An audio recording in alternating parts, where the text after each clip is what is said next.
Hello, lovelies. We will be starting shortly. How's everybody feeling today? Pretty good, I hope.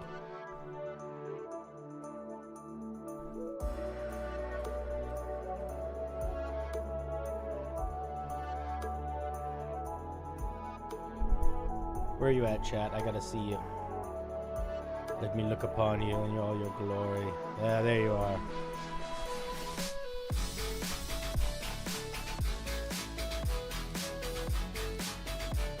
Hello. How's everybody doing today? Welcome, welcome. Homebrew? Yeah.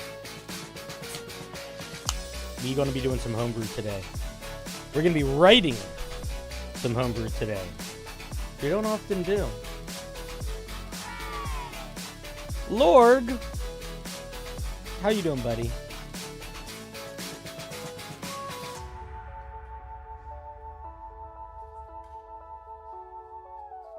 All right, guys. Alfredo, how's it going? Alexandrone, how's it going? Thorn. A thorn in my side, no doubt.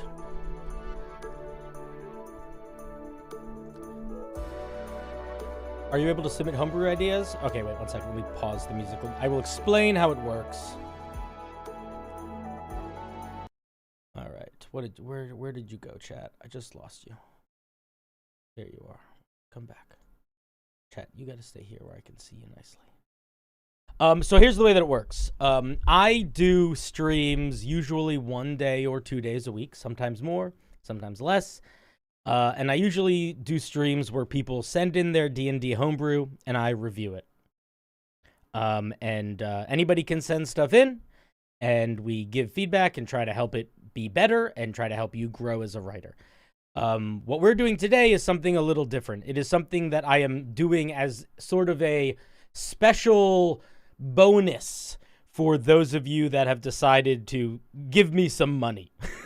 So if you are a member on YouTube, or you are a patron on Patreon, or you are a subscriber on Twitch, there is a form that you can fill out. You can find the form on the member section in YouTube. You can also find it in the Discord in the member section. And it basically asks you what sort of homebrew you want us to make for you.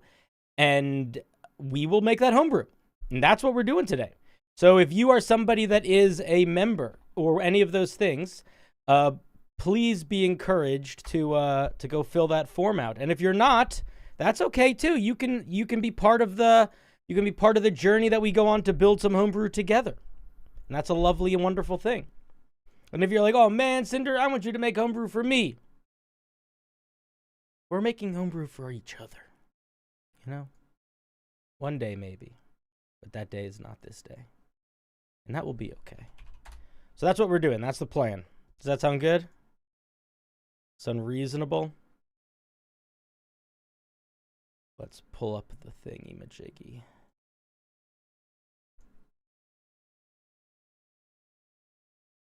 Okay.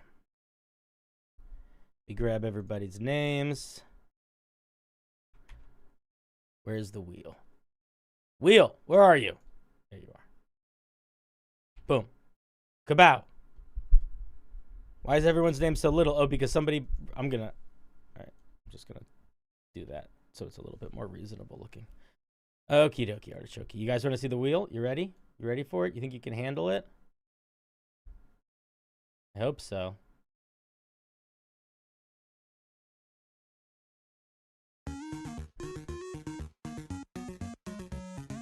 I wrote this song. Not really. Boom! Wait. Boom! Behold! The mighty wheel. It's a little wheel tonight, friends. It's a wee little wheel.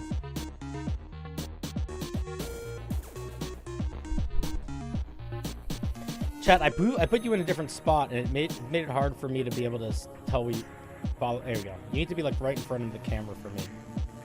That's easier for me to follow.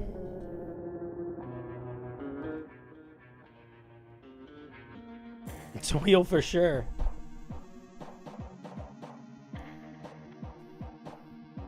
Yeah, I mean, listen.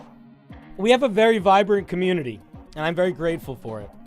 But we don't actually have that many members and subs. It's okay. It's not the end of the world.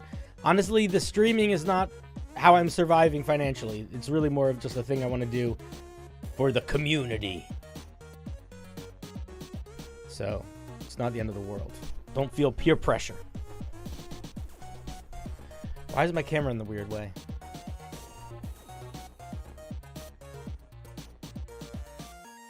Watch this here. That's better. That's the view all of you really want. We keep that one for the fans, Lee. You feel peer pressure? Sorry. Might be. Okay. So we have... So I have this lovely document that's not going to hurt everybody's eyes. Because it's, dark. Okay. McDesi, how's it going, buddy? You're walking to a train station? Well, no worries. I have watched some of it. I haven't watched all of season 19 of Taskmaster yet. I really want to... I'm struggling with it a little bit, only because I like Jason Mantzoukas so much. And I feel like he hasn't been being as... I feel like he hasn't meshed well with the British banter as much as I want him to. You know what I mean? But I'm hoping he'll... I guess all of the seasons, there's an element of, like, everybody's kind of getting to know each other. So I'm hoping it'll be good. I did just finish season 2 of The Rehearsal. And that is some of the best television I've ever seen. I'm your favorite D&D guy? Well, that's just too kind. That's just too kind. Oh, should I announce? I should probably announce that we're live on the Discord. We are live now. Sorry for extra announcements. Members. Subs. Here be.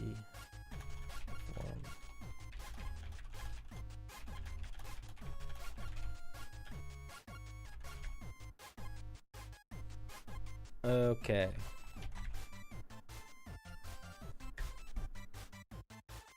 Boom. Message sent. That's why you can't watch Doctor Who?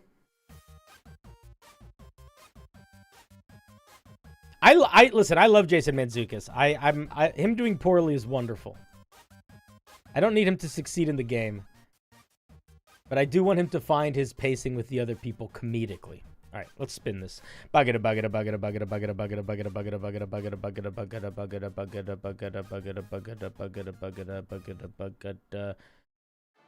doing as Hakase is where we're going to start. What did McDesi say? I'm at work currently, but I'm getting ready to start my own campaign. Starting in my world I've been working on for the past 7-ish years. Dude. That's awesome. All right, Hakase. Let's see, what kind of thing did you want us to talk about?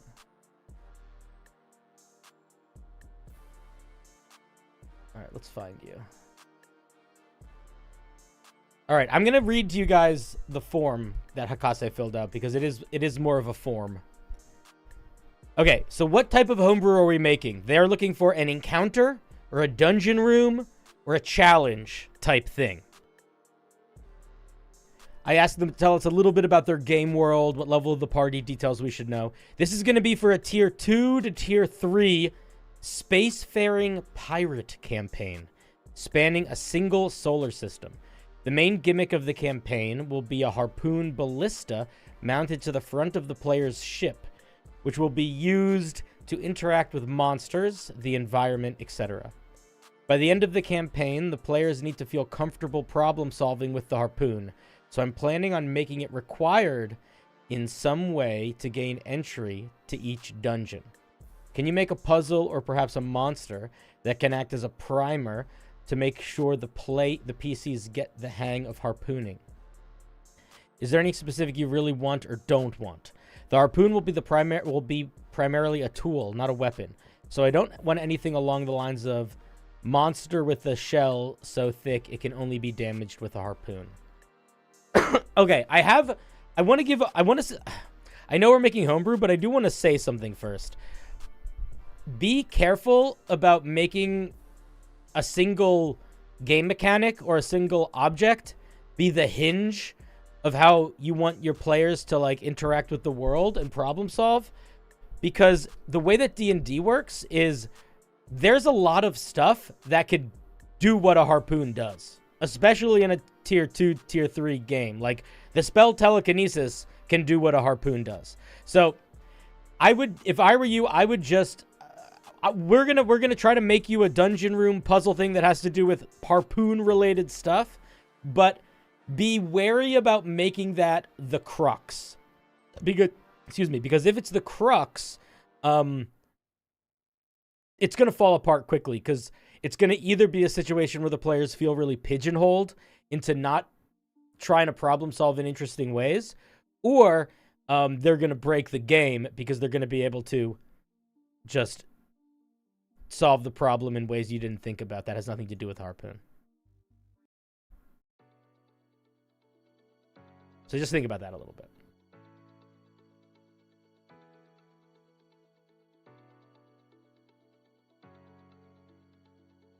Reoccurring element, not spotlight. All right, so with that in mind, okay. Hello? There we go. Uh-oh. Keyboard, you working? Harpoon gimmick puzzle / encounter space pirates theme. Cool.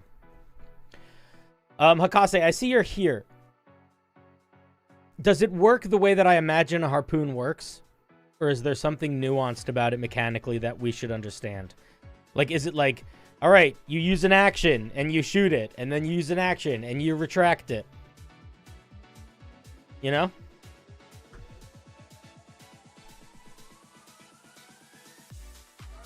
Trixie, what's up? Holy shit. Whoa. Thank you for the 10 subs. I can't stay to watch your stream, sadly, but I wanted to show my appreciation for the content you do. Oh, that's so kind. Thank you so much. Aren't you just the kindest old chap? Battery low. Oh shit, battery low. I really appreciate that. Thank you very much. You're a sweetie. Well, guess what? All those people that just got gifted subs. Ooh, all those people that just got gifted subs can now go find the forum in the Discord. They wanna send in something to make some homebrew. Alrighty. Let's make this a little bit bigger. I want you guys to be able to read it without too much issue. Why is there so much space on this side? Go away this side. Go farther this way. Oh well, whatever. Oh, what just happened? Did something else just happen? Ted Striker coming with the Prime for 5 months. Let's go. How's it going, buddy? And Esquirera. Wait, let me pronounce your name. Let me pronounce your name the way that I ought to. Escusera. Hey, Cinder, can't catch the streams lately, but nice to see you live. Oh, nice to see you, buddy. King Crusher, welcome back. 10 months. Dude.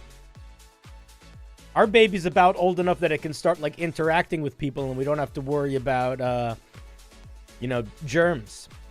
We got a 1-month-old, dude. They're starting to lift their head a little bit. I can't. So, this is an annoying thing, but it's just the truth of my existence. I have these headphones. And they're great. I like them 99% of the time. I dropped them really hard so the volume dial doesn't work, but that's my fault. But I changed something in the settings that made it so when the battery is low or when it's fully charged or anything, it vocalizes it. It says battery low or fully charged. And it used to just go, it used to just do beep boop. And I don't know how to change it back. And now you guys have to listen to it too because of the way I have my setup. And I hope that's fine. If it's not fine, life's hard. Okay, so this is a spaceship harpoon space theme. So chat, let's talk about this for a second.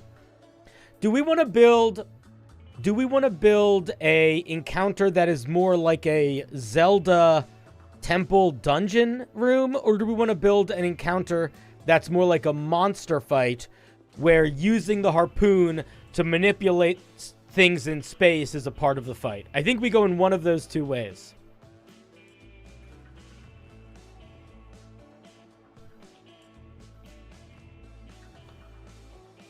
You're in the waiting room? We're not taking calls tonight, my darling. Zelda style. If you get spun on the wheel for this, you can come into the call. But if you don't get spun on the wheel for this, we're not... Because this is like a member benefit, subscriber benefit. I was thinking about scavenging theme. Oh, scavenging theme is interesting. But anyway, so for this, it's more like I just want to keep the wheel genuinely random for this so that anybody that feels like they are wanting to be a supporter has just as likely a chance of being looked at here, regardless of whether or not they can make the stream live. Later, laser-guided harpoon should grab onto creature that drags your ship somewhere that... Oh, whoa! Okay, wait, whoa. Brent. Okay. So, I'm going to read what Brent said. Brent said laser-guided harpoon should grab onto a creature that drags your ship somewhere, only it can take you. I think we were thinking about this all wrong. I think we're dead on the money here. Because what is a harpoon really for? It's not for pulling stuff to you. It's for grasping onto a beast beyond your comprehension and riding it into oblivion. Okay.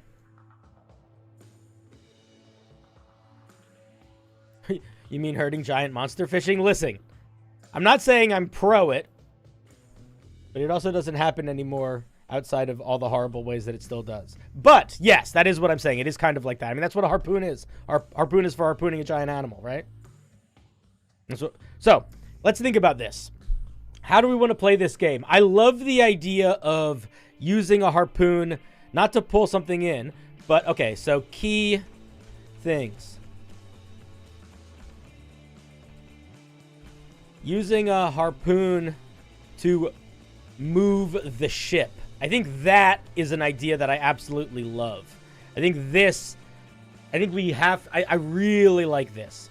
So, I think the question that we have to ask ourselves now is, let's go at this from two directions. One is we're going to go at it mechanically in a second, but let's also go at it a little bit from a flavor perspective. Are we moving the ship? Are we chasing something? Or are we using this mechanic to navigate the ship safely somewhere? You know what I mean?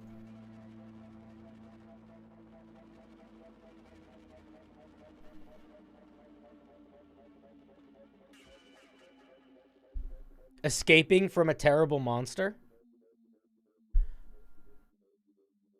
What about using the harpoon to navigate strong currents? Okay, yes, wait, okay, wait, Hakase, yes, okay. I have an idea. What if in your space fares, what if we have a gravity storm encounter? And it's essentially a tornado that is like violently shifting gravity in different directions. And the only way you're able to get your ship safely through it is by launching the harpoon into things and pulling it through. And I think we build an encounter around that. I like that. I like that idea a lot. Exactly, like asteroid to asteroid kind of, yeah. Sunman Moon Fan. Yes, the only homebrew we're looking at today, the only things we're looking at today are stuff that are either from subscribers on Twitch, members on Patreon, or members on YouTube. But we do it usually. This is not a thing we do all the time. The thing we did yesterday was an everybody thing. We do an everybody thing usually once a week. Okay. Let's come up with some hazards. Okay, so there's gonna be flying debris.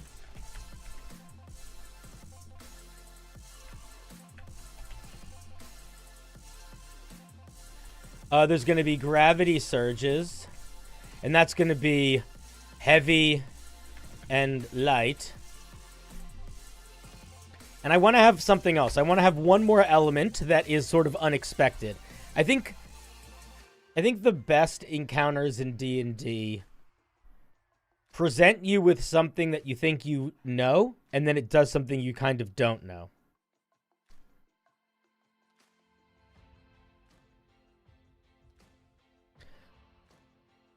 So I want there to be one other thing that we are looking at as a hazard that the creatures, that the players need to get through the ship with. So I'm thinking there's a couple ideas that I have. One, there could be creatures that live in the gravity surges, or that live in the gravity storm. Okay? That's one idea. Another idea could be there could be maybe like we bend this so it's more than gravity storm, it's like reality storm almost. And there could be a real chaos element where like there's weird teleporting, or like players switching which characters they're in control of, or like we could do something really weird like that. The other idea that I had was, what if this was like what if it was like how do I put it? What if it was like a creature that was sort of like a true eldritch creature that was sort of like a sentient, like mini well of gravity that existed at the center of this thing, and the sort of storm around it was almost like the way that it ate. It was like a filter feeder. You know what I mean? And it could be a thing where it seems like it's a gravity storm, but it's actually like a sort of a creature that is like almost like a filter feeder, like an underwater filter feeder, but instead of using like weird little finger things that pull debris, it like bends gravity around it. I'm not sure which of those things I like the most. I don't want it to be all of them because that's too much. We want this to be an encounter that's not just the key here. The key thing here is not only do we want this encounter to be able to be run reasonably smoothly, we want the person who's using it, which is Hakase, but honestly anybody can use this. Oh, by the way, when we're done writing these up, I will be sharing this document in the description of this video on YouTube and then posting it on my Discord.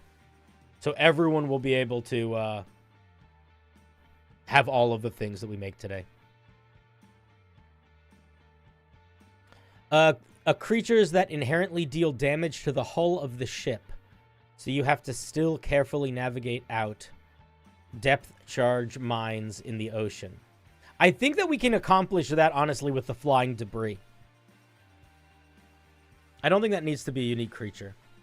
But I like that idea that it's sort of about the wiggle woggle. Maybe instead of just escaping the gravity storm, if you feed the creature enough, it gets full and stops eating. Or maybe you feed it something unpleasant to eat so it stops eating.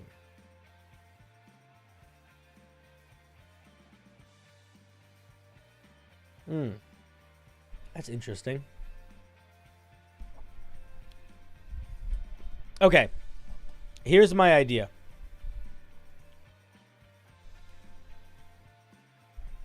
I like that. Semi-living thing that empowers the storm. Okay, so here's my thought. Let's start writing this bad boy out. Should we do flavor text?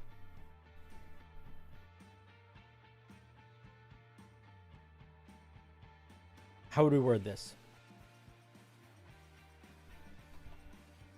What if an asteroid belt was a sphere?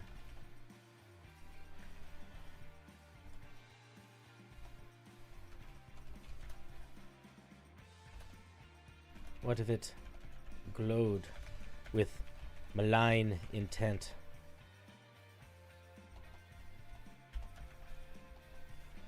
What if... No, we don't want it to... No, we'll say malign in a second.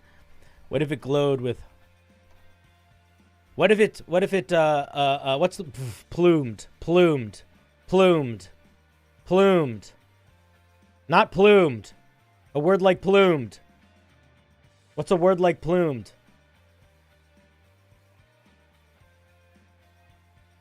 Pulsed.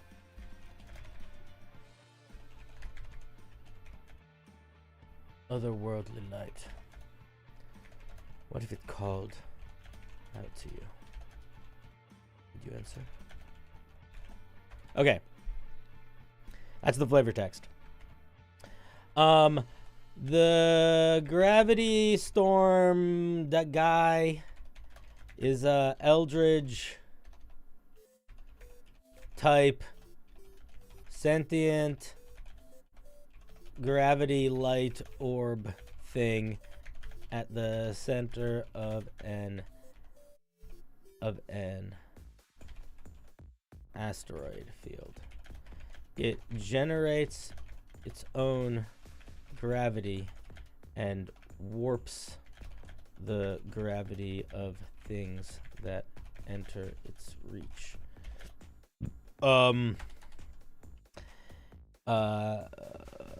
Any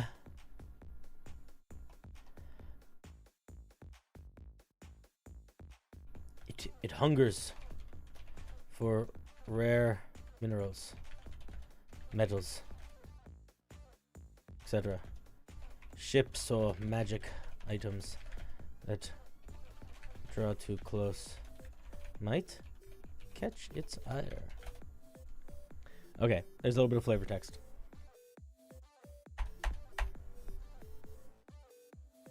It's your first time here live? This is a fun one to be live for the first time.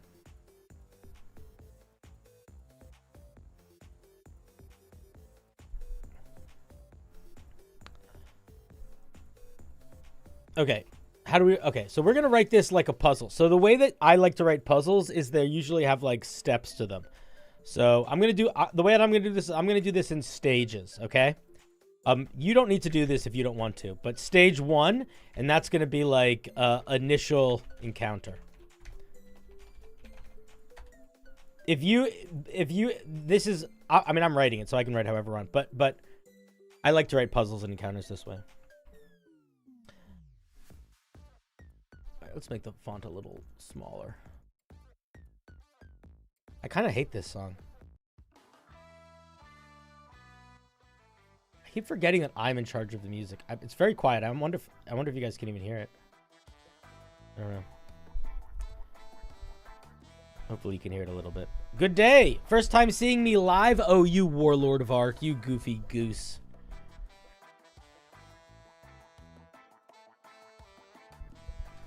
It's quiet. If you want it to be louder, it can be louder. But it's going in a weird direction that I'm not enjoying. Initial encounter.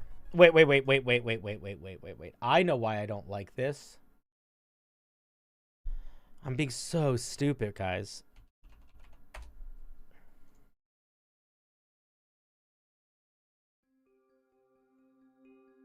We're in fucking space. Why are we listening to anything other than space music?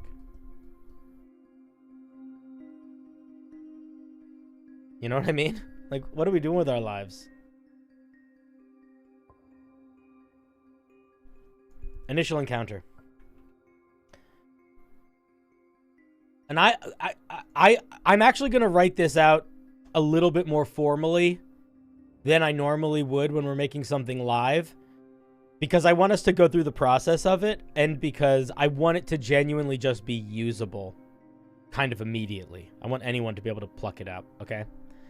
I apologize if that's tedious for you, but I think I want to do it. So we're doing it. All right. It's getting hot on the train, dude. I have my windows open right now and it's raining, so it's kind of nice. Okay.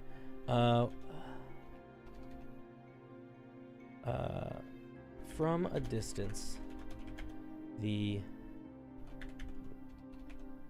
gravity... I'm going to call him the gravity storm, dude.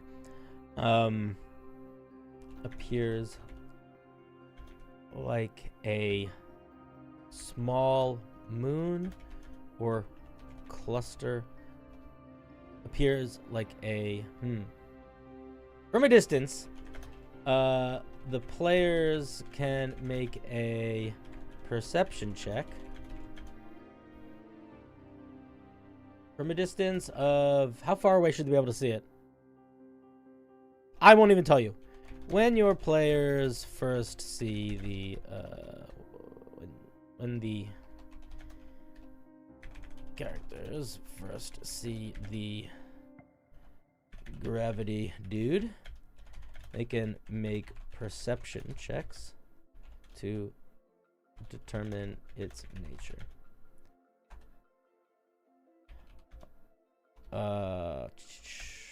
On a 10 or lower, it appears to be a fractured moon. On a 11 to 20, this is tier 3, so we can make these numbers kind of high. On 11 through 20, it appears as an unusually spherical asteroid cluster. On a 21 plus, the players learn. The players can tell that there is. How do we want to word this? Intention to the movement of the asteroids. I think that's the way we want to word that. Perception, whatever type of see far away things check you want.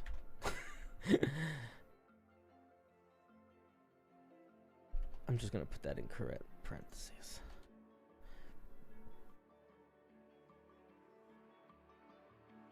I don't want to say intention.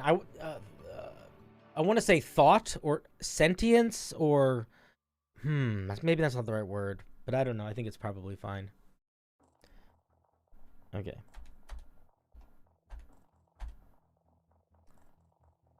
When the players... when a ship or when an object or character of any size carrying or made of precious metals, silver, gold, steel, I don't know if steel should be in it. Silver, gold, adamantine, anything magical.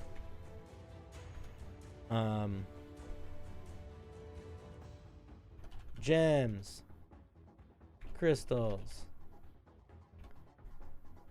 Because I like the idea that if the players know what this thing is, they could potentially navigate it without it bothering them if they, like, go in naked. Do you know what I mean? Like, if a druid turned into a seal, I think they should be able to navigate this freely. What's the prompt?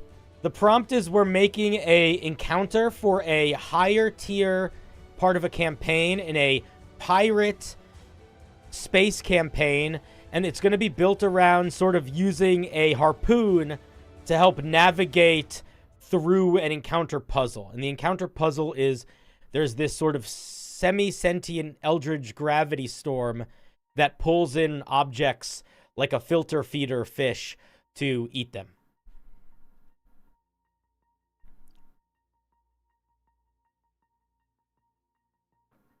All right, we'll take out crystals. No, we can be pedantic. I don't mind pedantic.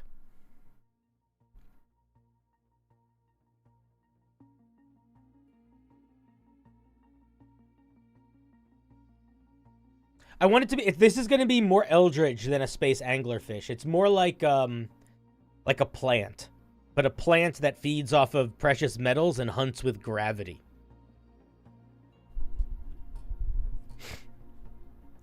Okay. When an object vessels, the gravity dude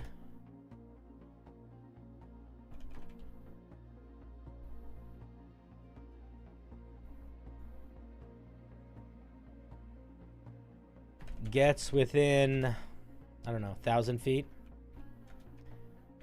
Make it more or less depending on the speed of your vehicles. The gravity dude attempts to start reeling them in.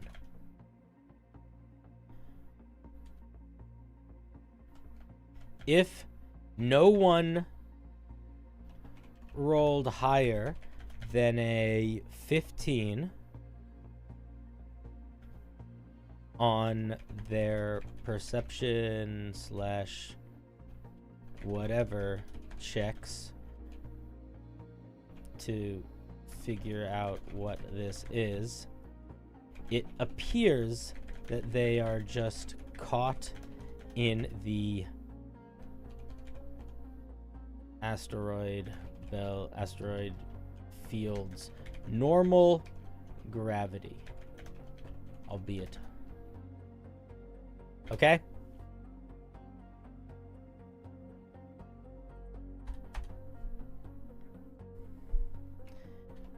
If anyone rolled higher than a 15, they can tell that something is off.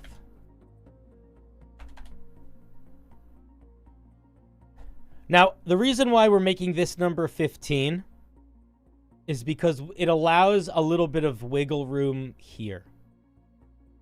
It basically is a way to give an extra sort of benefit for someone that rolled pretty high on their perception check, but didn't quite, like, break the roof off. But to me, that would indicate that, like, there's still a little bit more, like, paying attention to what's going on. So when shit starts to hit the fan, I think we, what's the word? I think we give them a little grace, you know?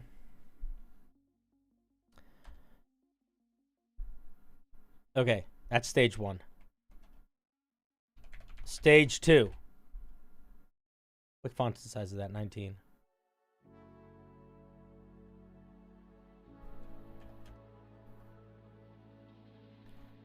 The struggle.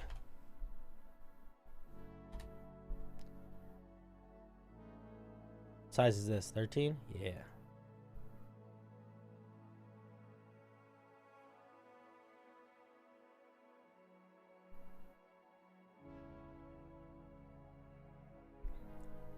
I'm so glad I had the forethought to put on some sci-fi tunes. I'm enjoying this so much more than the music I was playing before.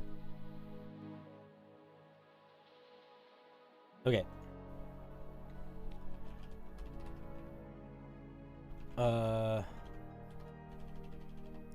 Roll initiative.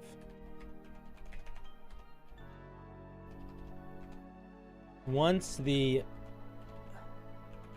gravity dude has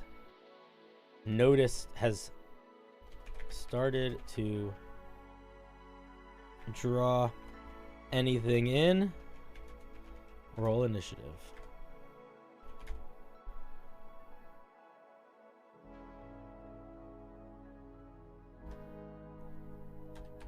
Note. We have to put a note here. Note. If the creature's objects moving towards the gravity dude have no precious metals or etc., it does not respond to their presence. And we don't enter stage 2.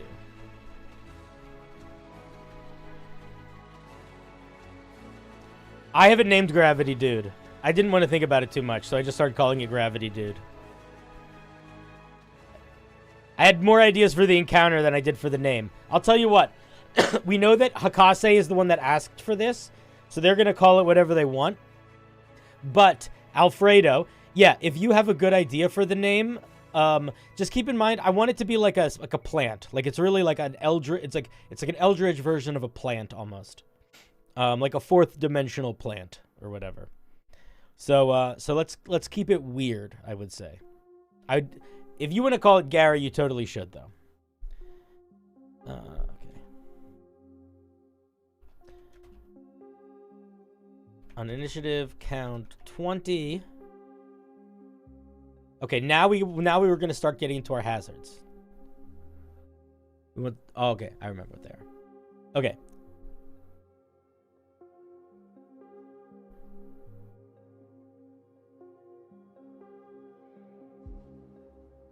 How do we want to word this? Let's think about this for a second. I'll tell you what I want to have happen. This is starting to sort of activate the encounter. So what we're going to do is we're going to have stuff that just happens at certain beats on certain initiatives that they can figure out how to address and deal with. And I'm trying to decide if we want... Should it start to pull them in before they have... Like, should rolling initiative be a thing that happens once they are already sort of pulled in, or should they have an opportunity to act before the first thing it does? Because what I'm thinking is we have things that happen on initiative.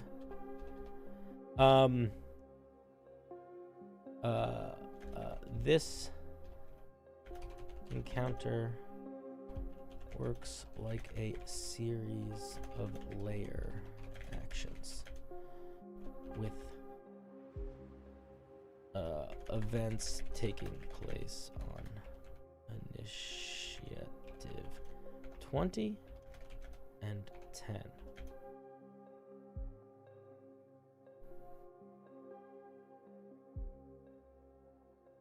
Okay.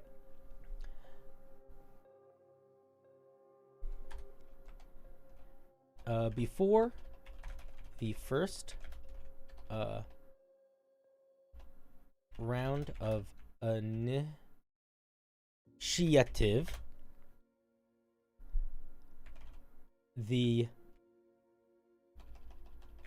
any flying vehicles, how do we want to word this? The players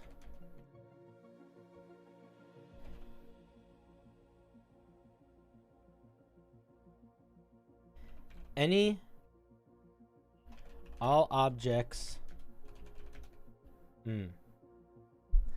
before the first round of initiative, everything starts getting pulled towards the middle. That's what I want to say. Before the first round of initiative, the ship or creatures that triggered the gravity dude have their movement speed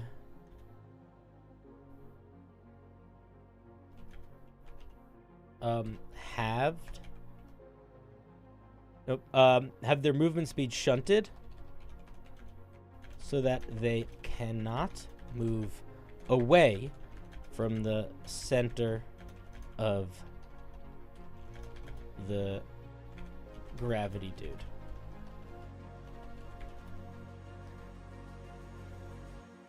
Okay.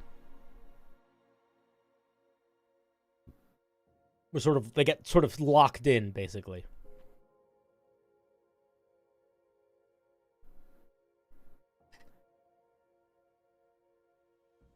You'd go for a set of challenges that need to be handled by the crew rather than by using combat mechanics. Well, okay, that's actually a really good thought. Hakase is here. Hakase, would you rather us build this like a combat encounter, or would you rather us build this like a series of checks with consequences? Or challenges with consequences? That's a really, really good thought, Brent.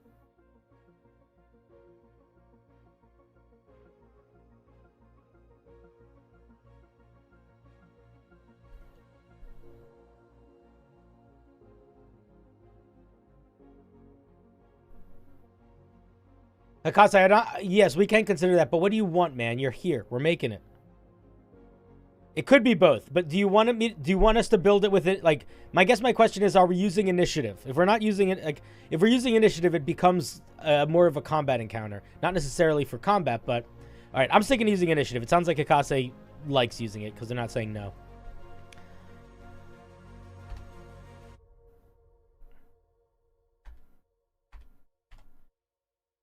Now, Hakase, you're going to have to do some stuff here because I have no idea how your spaceship mechanics work, and I'm not going to ask you to explain them to me right now.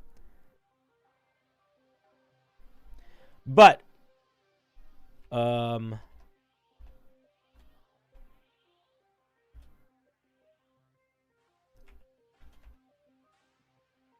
initiative 20...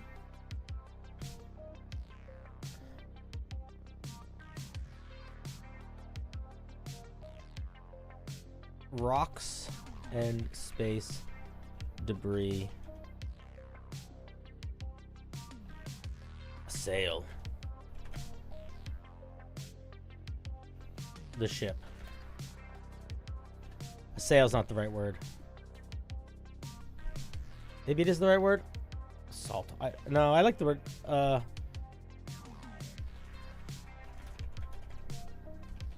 Collide with the ship. Or largest, yeah, collide with the ship. Batter. Thank you. Ugh, I don't know why it's doing that.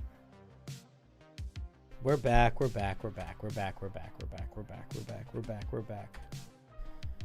Sorry about that. I don't know why I don't know why OBS is gonna keep doing that. It just is. Yeah, I don't know why it's doing that.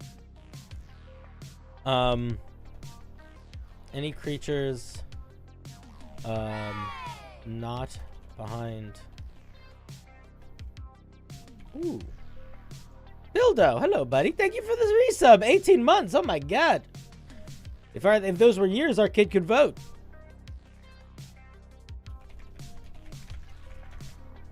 Okay, dex save. Let's take a DC 15. Or take.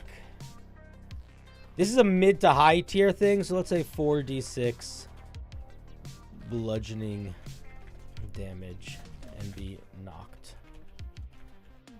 prone. On a success, it take half damage.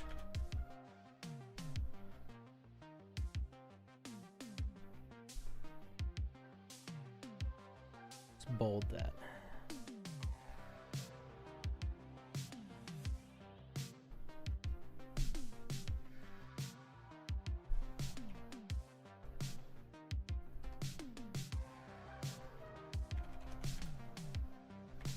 Okay.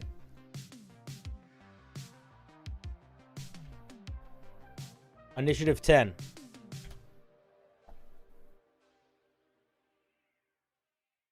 I think knocking overboard could be a thing for a different thing.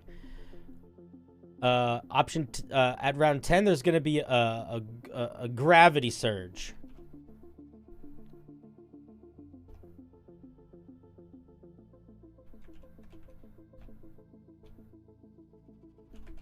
Gravity dude surges gravity around the ship. It is pulled I don't know, 100 feet. Change this depending on how far you want it to be and how long you want.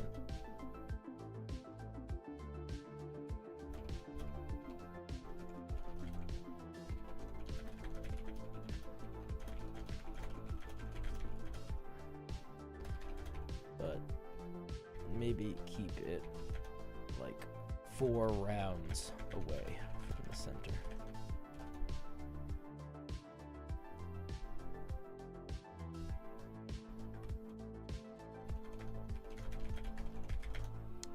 Any creatures not on the ship can fight against this by making a what kind of saving throw should this be? Say strength.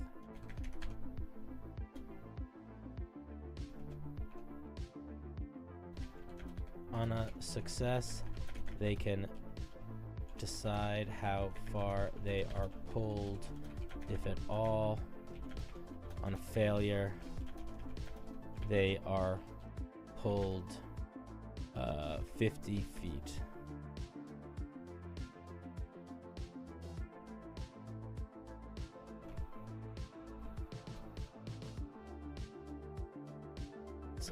Or half distance. Let's make this a little note, actually, like that.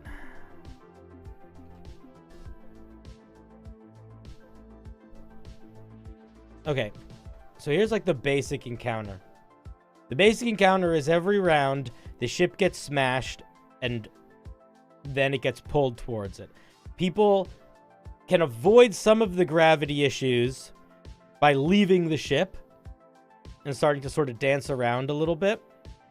But what we need to do now is we need to give the rules very explicitly for like things that players can do and what sort of actions, or what sort of consequences those actions can have. So we want to give them like some suggestion. We want to give Hakase, because I'm sure Hakase could just figure shit out if they wanted to, but that's not the goal here. The goal is to just give them an encounter. So we want to come up with some stuff they can do to navigate some of these effects. Exactly, Brent. We're thinking literally the exact same thing. Exact same thing.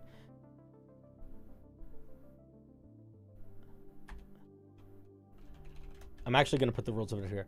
During this encounter, the players can take actions to attempt to negate or bypass the gravity dude's effects.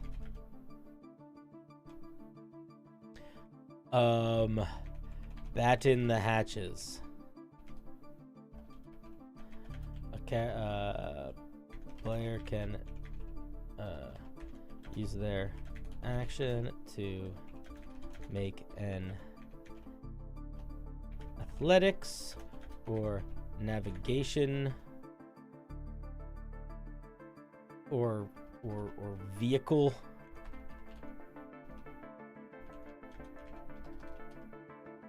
navigation check to provide extra cover from rocks and space debris.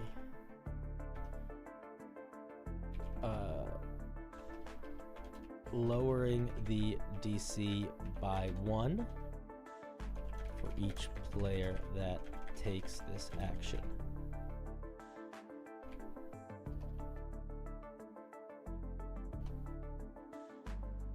I think that's pretty solid. That's a pretty solid little one. Lowering. And the DC drops to 10. The damage becomes 2d6.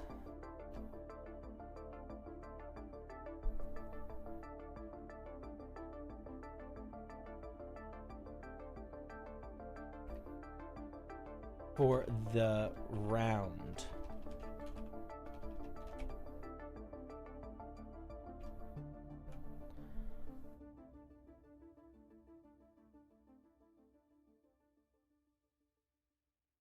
Considering we don't know what technology is here, I'm just keeping this kind of broad, and the name "Batten Down the Hatches" is just more for flavor. The more important thing is the mechanics that the players can use to interact with things, that sort of thing.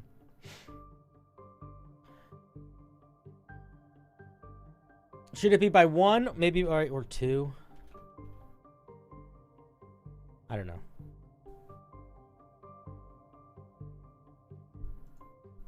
Let's make this also stand out a little bit so we can tell that it's a little different. I want it to be like that. Alright, whatever. Okay. We have Batten the Hatches. How do I do the thing where it changes it again? There we go. That's fine. We'll just keep it like that.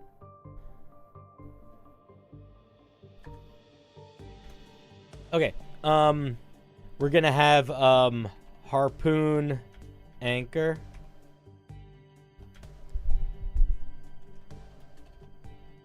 A player can use their action to launch the harpoon at an asteroid, attempting to anchor themselves to slow or change the trajectory of their ship. Have to make a ranged attack. I don't know how the harpoon works. Make a harpoon attack. Let's say +7. Need something.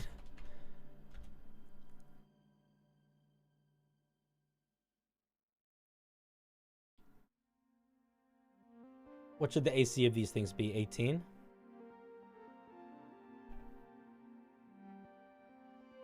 Oh no, we'll make it scale. We'll make it scale. On a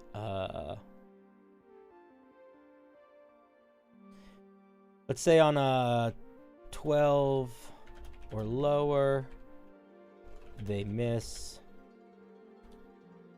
On a 13 to 15. On a 13 to... No, let's just make it 10. This is easier. On an 11 to 15, they can slow the gravity surge pull by, let's say, 30 feet.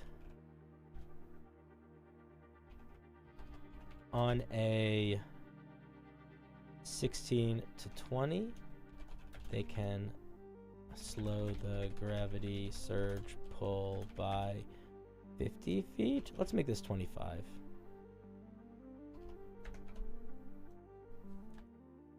On a 21 plus, they can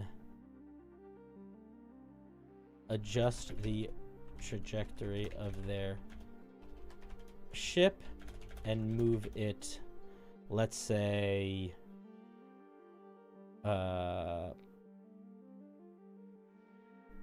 25 feet in any direction.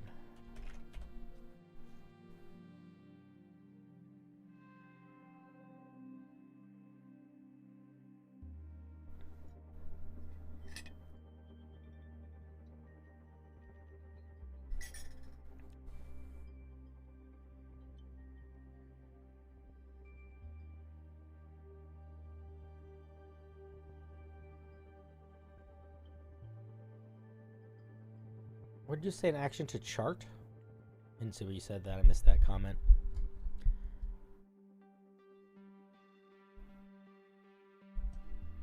Okay, better idea.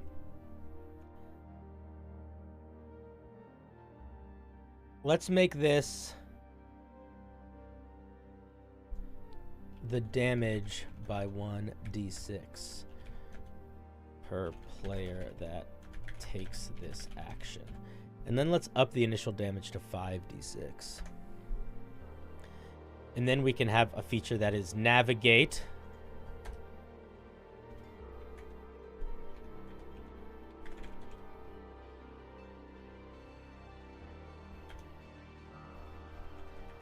A player that takes this action can either lower the DC of the rocks by 2 or grant a +1 bonus to the harpoon's next attack roll. How about that? Boom.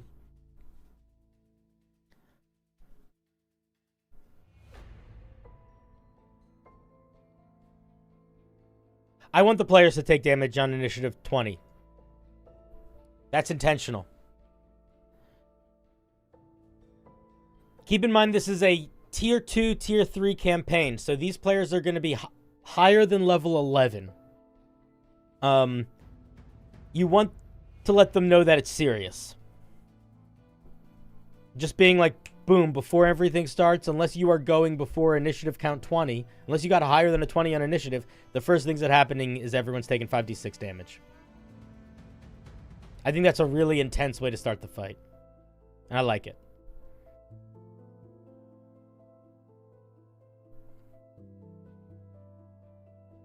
I think if a player had an immovable rod, they could use it to keep themselves in place, but I think it wouldn't hold the ship in place.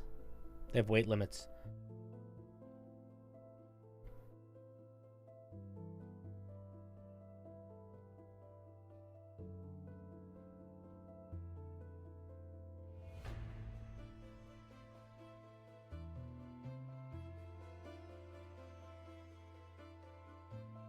It's only 5d6 every round if they don't do anything about it. Every person that takes the batten the hatches check lowers the damage by 1d6, and everyone that takes the navigation check could lower the DC by 2. If you feel like the damage is too high, I'd make it 4d6.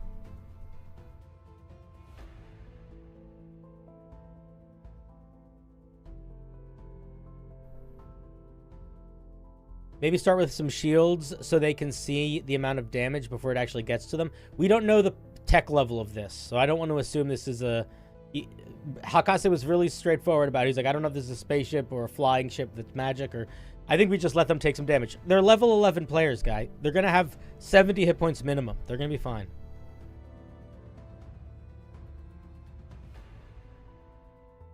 Oh, yeah, I think everybody takes the damage. I don't think they're taking the damage because they're stuck to the ground. I think they're taking the damage because a meteor swarm is flying over them. But you being able to fly doesn't change that. Also, keep in mind, we're building this more like an encounter. So we're not necessarily making it so like notice that like the rock debris isn't doing like a 10-foot square. It's just the effect.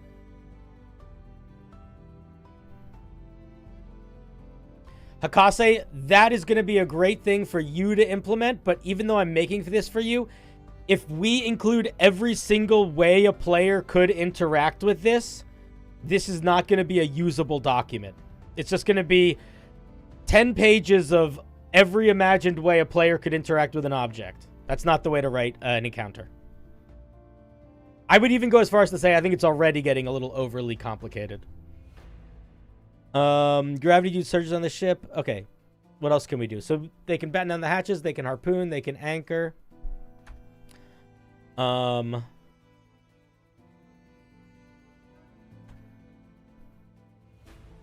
there any other unique actions we want them to take, or do we want to leave the rest of it up to like players being creative and spells and stuff? I think that's probably enough, especially because Hakase made it was like they really wanted the anchor to be like the harpoon to be like the main thing in this.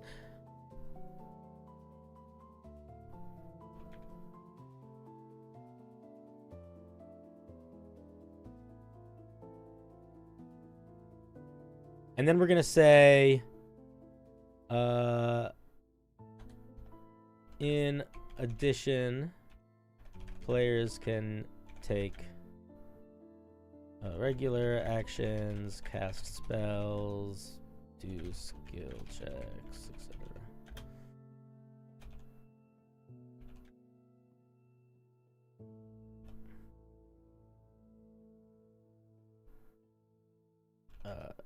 If you think they are clever and it makes sense,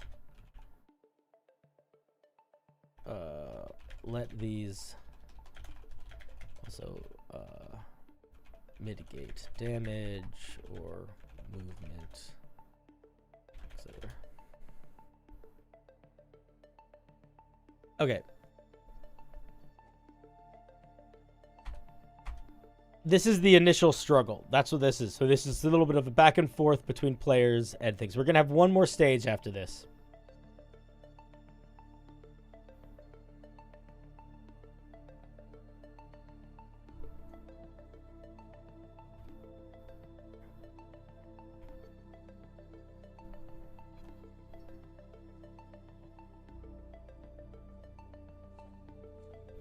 The hunger.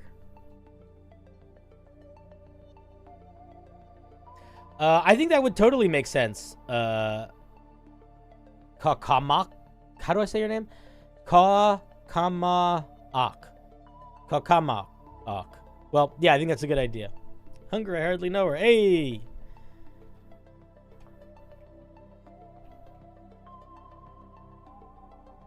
I keep hitting the wrong button.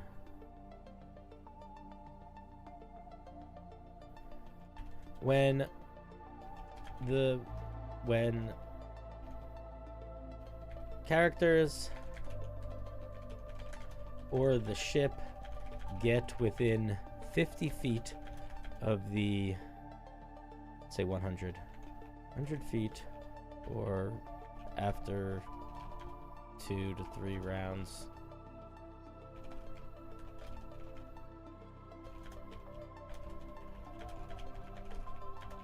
of the gravity dude,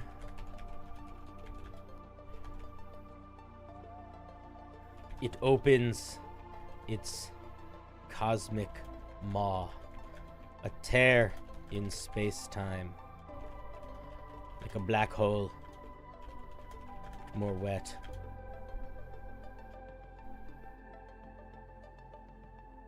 Kakamawak. Okay, thank you for clarifying.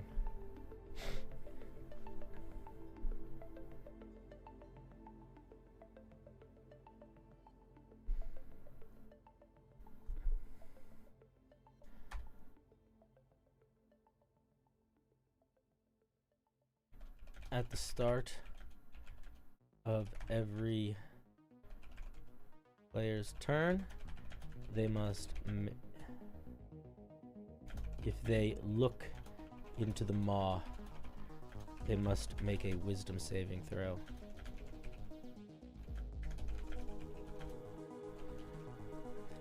Let's make this DC. I mean, I'm just going to keep them at 15. I'm going to be honest. I think you can mess with the DCs. I don't know if these are going to be perfect or not. On a failure, what should happen?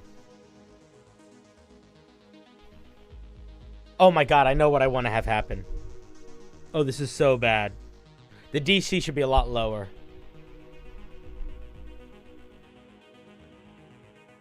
Okay, this is what I want.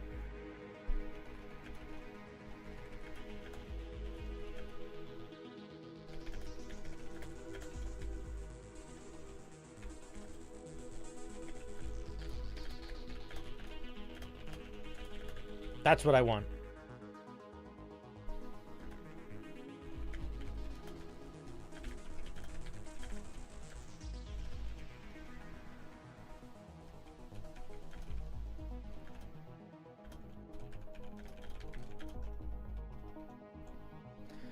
That's kind of what I want. That's kind of what I want.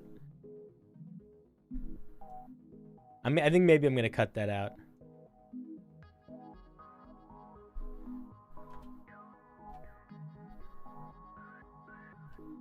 Yeah.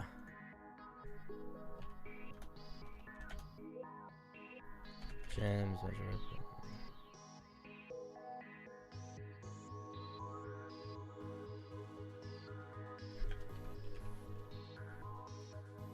the Maw Hungers. Let's make the DC a lot lower for that. Let's make the DC 12 for that. That way they're gonna succeed. If we make, think about, here's the thought process behind making the DC 12. And if you don't like that, then make it higher. But my thought process is I don't actually want this feature to really happen. I don't really want them to fail this ever. I would love, if I was running this encounter, for them to succeed every single time. But I want them to know that this could happen. Do you know what I mean? And I think if you make the DC 12 for level like 11, 12 characters, they're going to succeed most of the time.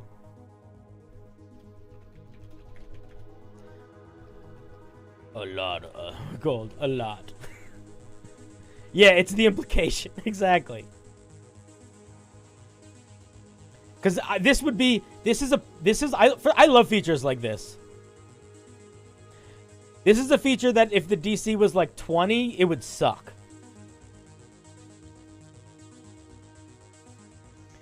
Brack, okay. Well, Brack, if you decide to use this, maybe make the DC lower.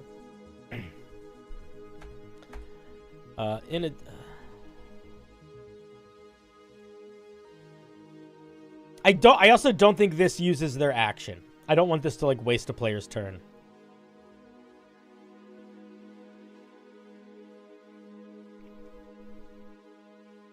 In fact, I'm even going to say that. Because that's not the goal. The goal is not losing a turn. Losing a turn would suck. In addition, I think here is also now where it shifts into slightly a combat mechanic. In addition, players get access to some unique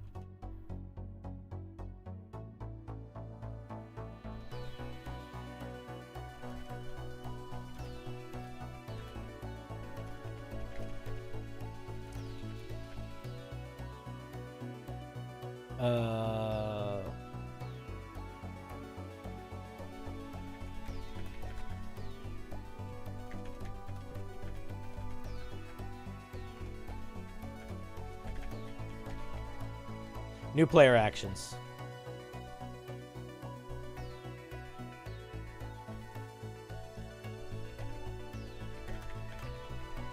We're going to have one feature called Choke on it. I think this might actually... No, I don't think this should... This maybe should require 2 players. Well, let me write it out first.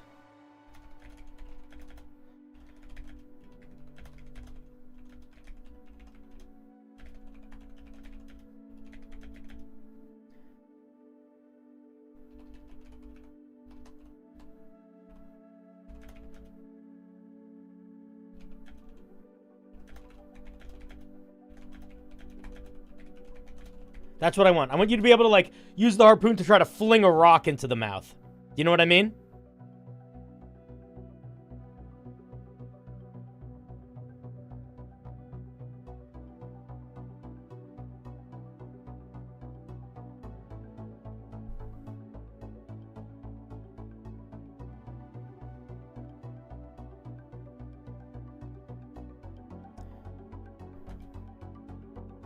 And I think we keep it +7 to hit.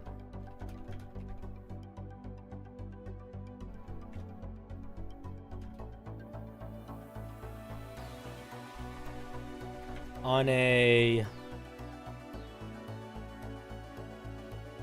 10 or lower,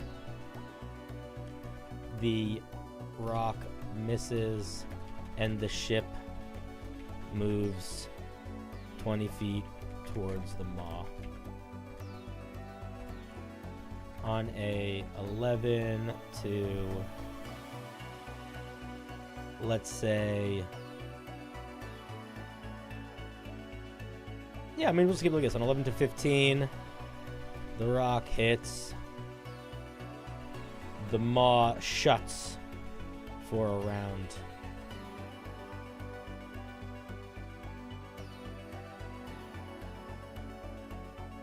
Turning off the maw mind thing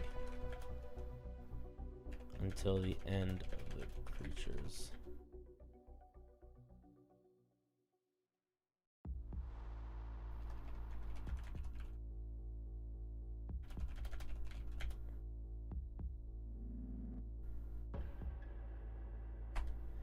On a 15 through on a 16 to 20, the rock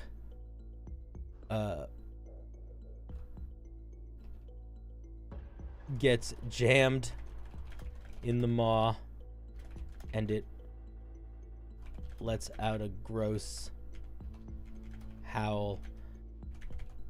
Everything is pushed back 100 feet. Ship, players, everything. On a 21 plus, the maw chokes down the rock. And, ooh, what happens if it eats something it can't eat? Does it just die? What do you think? I don't think it should just die, but something should happen. The gravity dude is what I'm calling it. It's basically just like a giant, weird, gross plant that filter feeds with gravity. You get stuff back. And then vomits.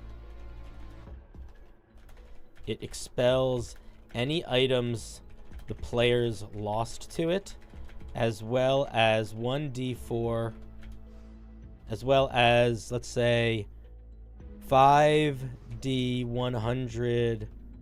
Let's make it more than that. 10d100 gold worth of precious metals.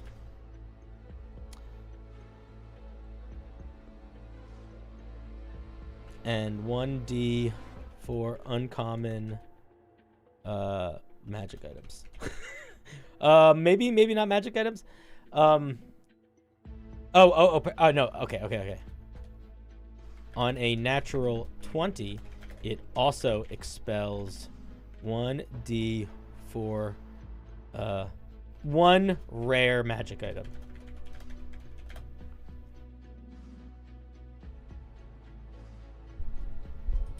So you could get a magic item from it.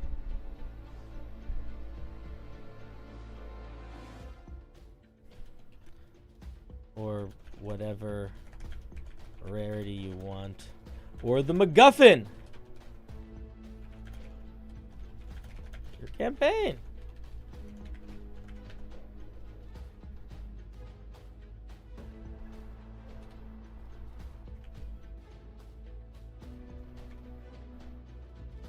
Okay, that's choke on it. It's a great action.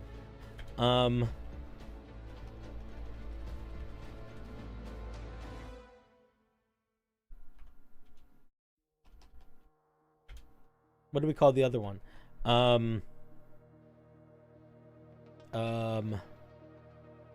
Get out of my dimension, please.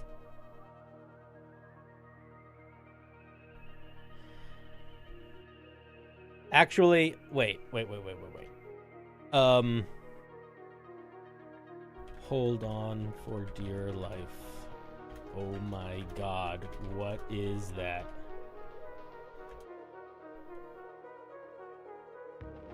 The player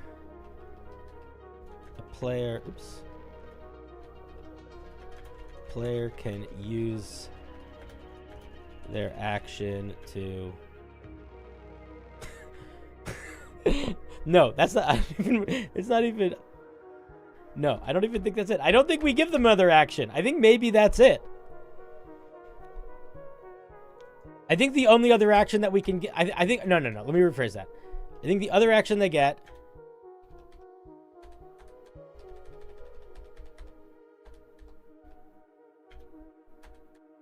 Oh my god, why is it being annoying?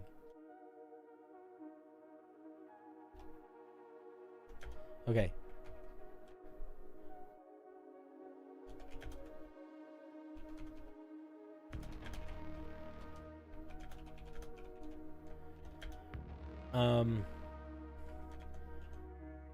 Players can make ranged attacks or fire, cast ranged spells into the maw. Okay, now let's think about what, because keep in mind, I don't really want this to be a combat encounter traditionally.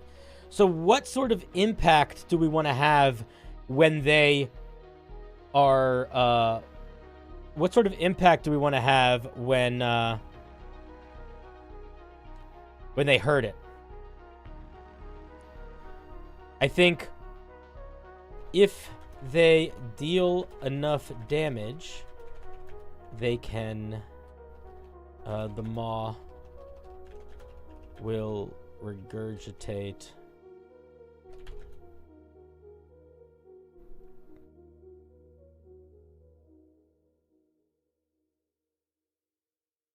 precious stuff chipped off. Maybe. Here's what I'm thinking. I was thinking using a damage threshold to make it spit stuff up, because it might swallow some characters.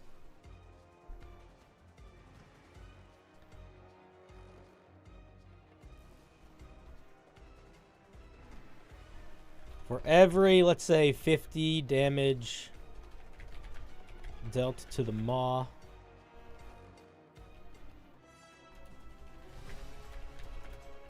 open maw, it regurgitates one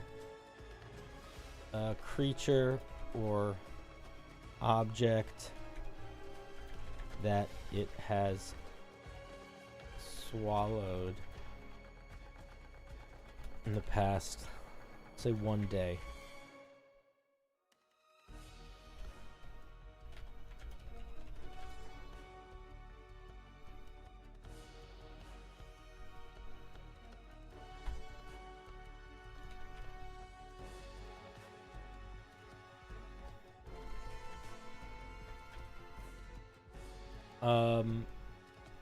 Every round the maw takes any damage, its gravity surge. I think its gravity surge is just turned off. You know what I mean? Maybe? Is reduced by, let's say, by 1/2.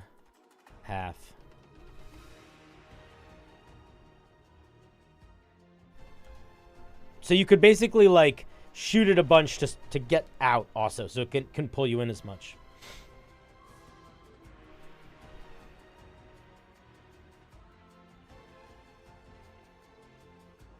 Just call you Willow? Okie doke.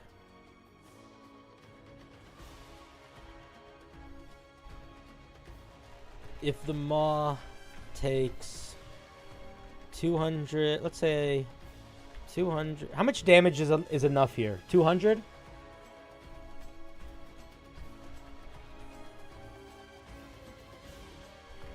Over the course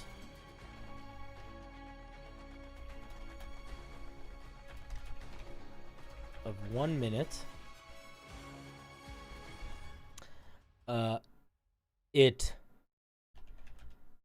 The Eldridge, the unknowable eldritch entity that is dipping its snout into our dimension for a drink becomes perturbed and leaves.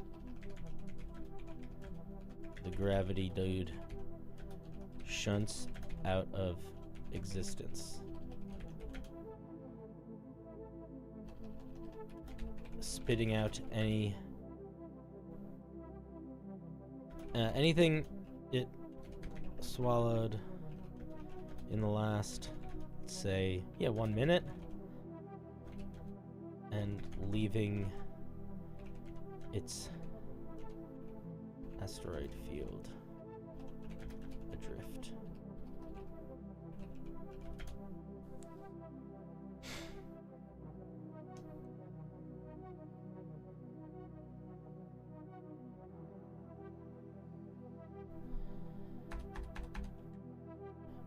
When a creature or ship starts its turn within 10 feet of the maw,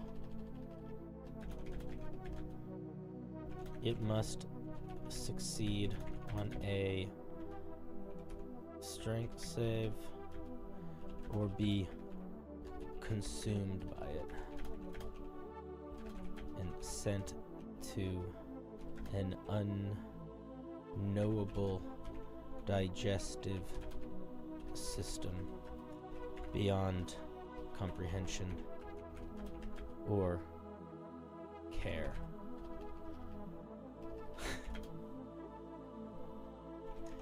There they remain.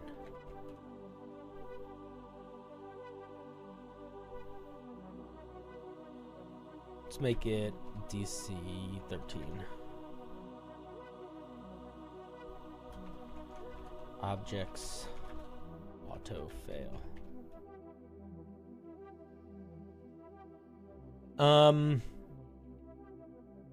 trying to think if there's anything else I think it needs. I think that might honestly be it.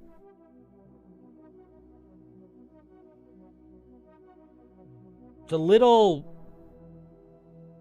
unpolished, but I feel like that's most of an encounter.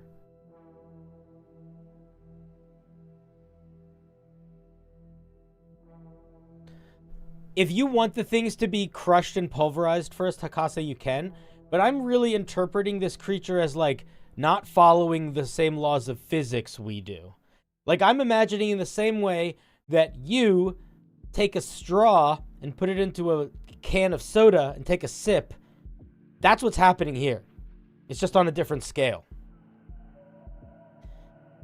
So, I think it just drinks everything. But if you like the idea that there's an element of it swallowing and crushing, I think that's fine.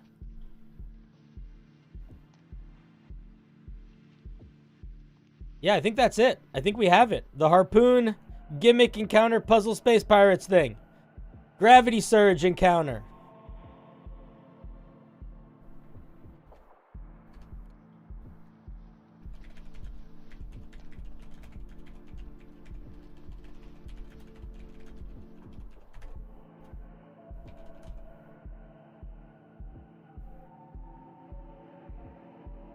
Gravity storm, that's actually an Eldritch filter feeder thing encounter.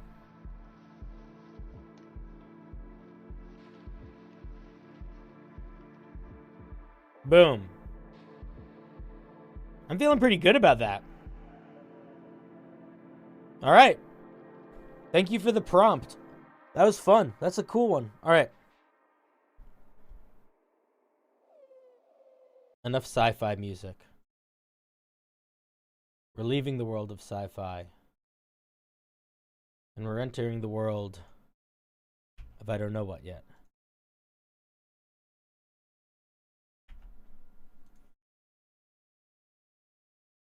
Ready?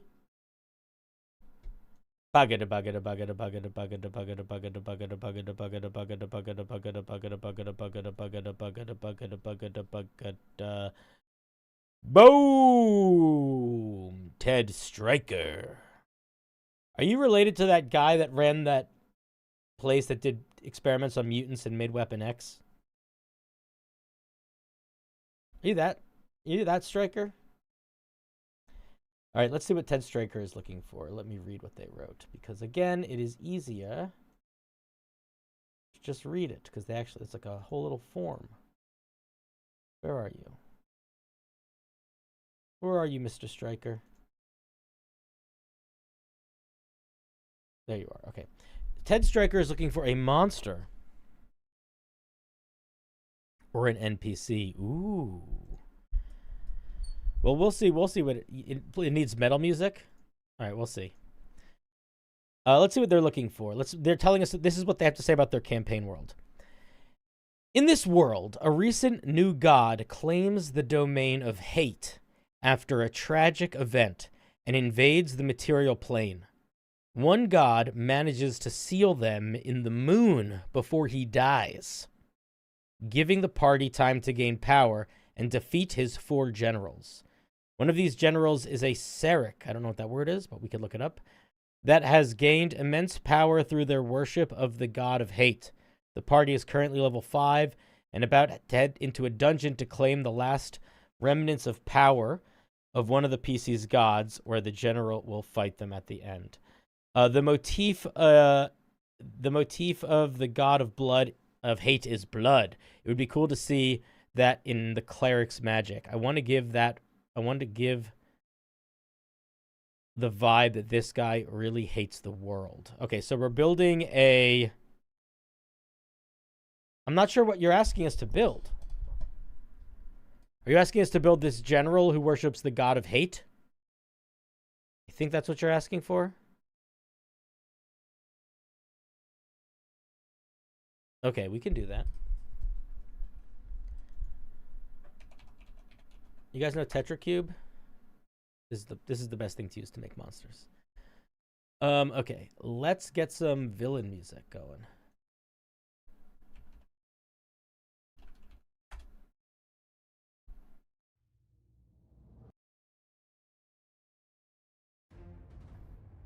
Ooh. Darkness. Shadows. Wiggly biggly.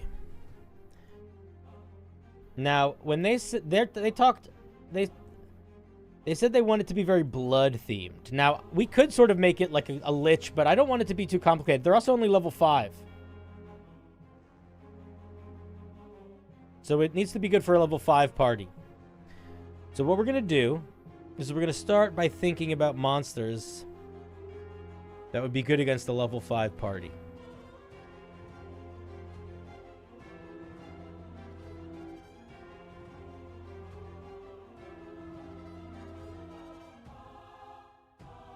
Let's see here. Okay, let's start with the Oni.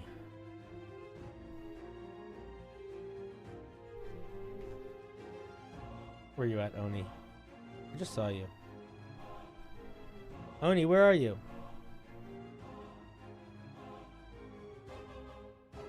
Wait, I just saw it. Where'd it go? Oh, they're all organized in different ways. I see. I haven't been to this website in a while. There it is. Boom. Boom. Okay. What's this guy called? Blood. Hate. General guy. We're gonna make a medium. I think he's gonna be humanoid. Oh, he's evil. Let's see. I think we're gonna make him... Now, I love when cleric-y guys are also... There's an element of martial. So do we want this guy to be a general that does blood magic stuff that is very physically strong or very quick? Are they... Think about it like this. If they are using blood magic to, like, summon weapons and fight and stuff, are they summoning giant battle axes and hammers, or are they, like, shooting, like, bolts and little daggers? Do you know what I mean? I don't know. You can't see a stat block being made on stream. Oh my god. Sorry.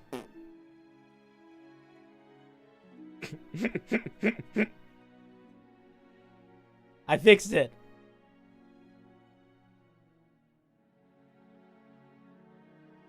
All right. Nobody's answering me. So we're going to make him strong. I'm going to give him 19. We're going to keep the 9. Whatever. We'll make it 18 in strength. Let's give him low dex. Let's make him like a big guy. Very high con. I think he's pretty smart. And I think he's pretty wise. And I don't think he's very charismatic.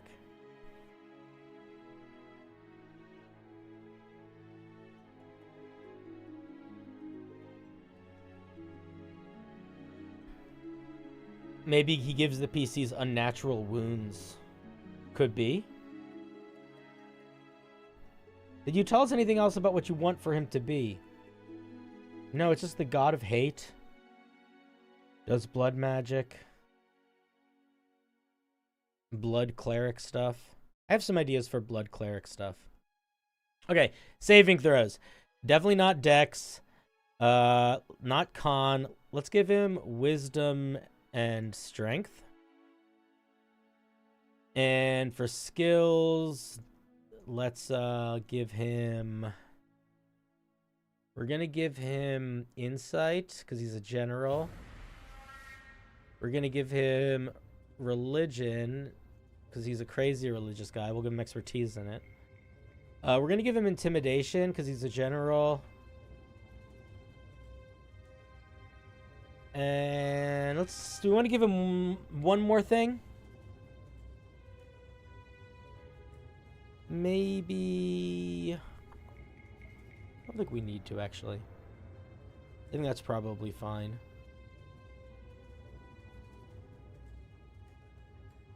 Condition immunities. I think maybe we make this guy sort of like a crazy zealot, where he cannot be frightened. You know, hate and fear are two sides of the same coin, so I think he's immune to frightened.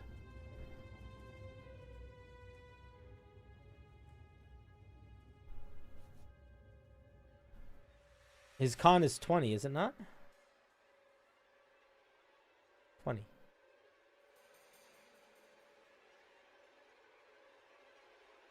I think we're gonna probably give him less hit points also when we're done with this. Okay. Movement speed 30. He's not gonna fly.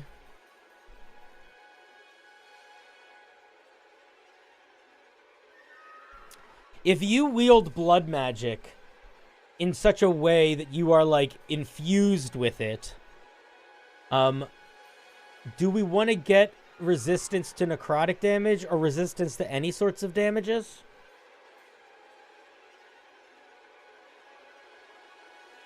Part of me is thinking he could be resistant to, like, non-magical attacks just because he's got, like, blood armor, you know?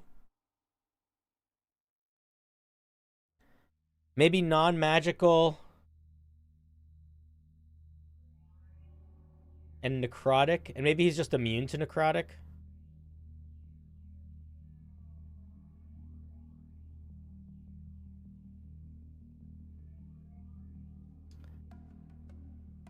Okay, now we're going to give him some abilities. He doesn't speak giant. Who's hate? Which language do you think is the language of hate people? Infernal, probably, right?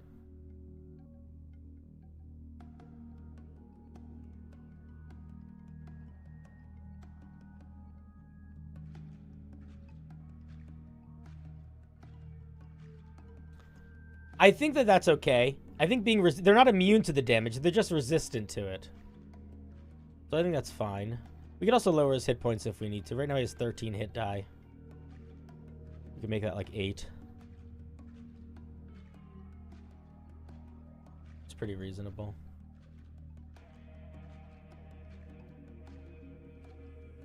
Okie doke.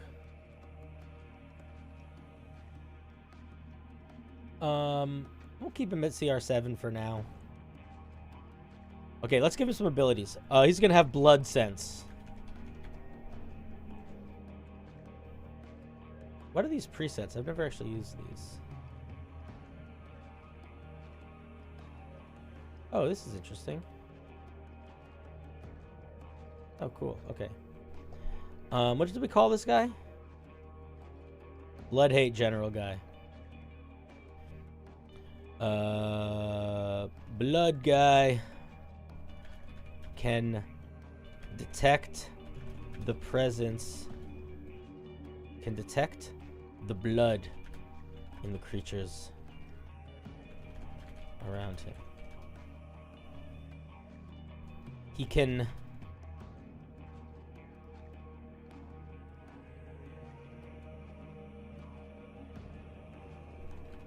within, let's say, 30 feet of him. He always knows their location. He immediately can tell their creature type.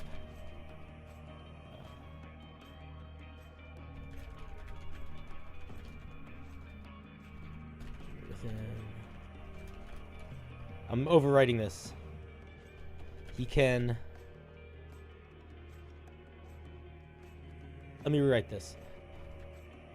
When a creature with blood is within 30 feet of blood guy, he can always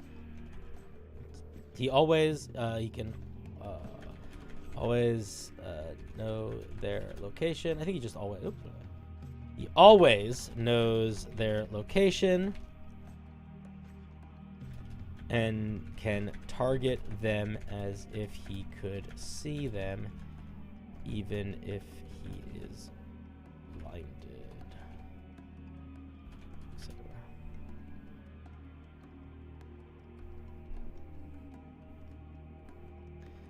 All right, he's got blind.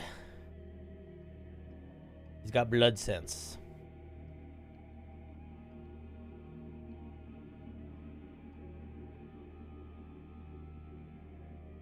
Okay. What else do we want to give him? We're going to give him some innate spellcasting. But we're not going to give him darkness and invisibility. Also wisdom.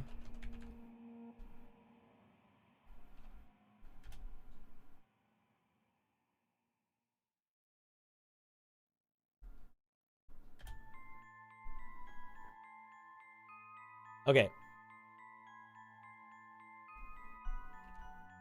Inflict wounds. Inflict wounds.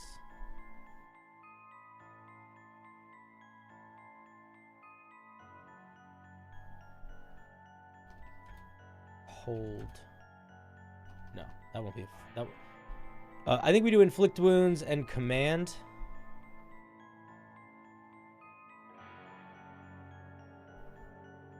What's a good bonus action spell to give him?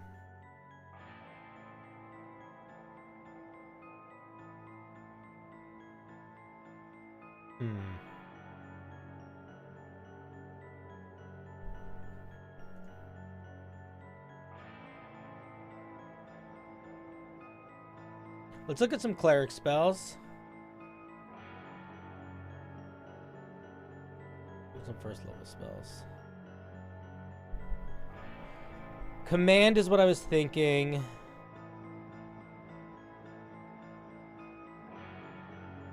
I think Bane also kind of works. Let's do Bane instead. Give him some second level spells.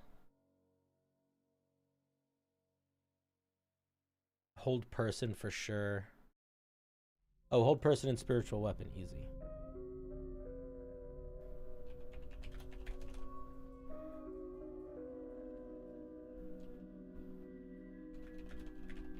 And let's give him 1/3 level spell.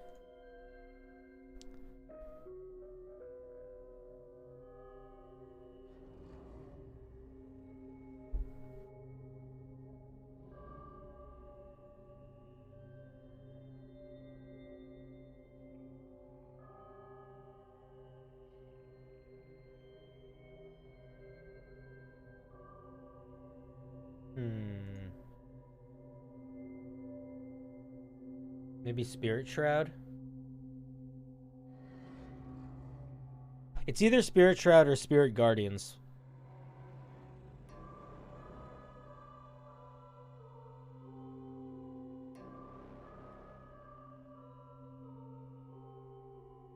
I don't know which one we should do. I feel like Spirit Shroud kind of works better for it feeling like blood.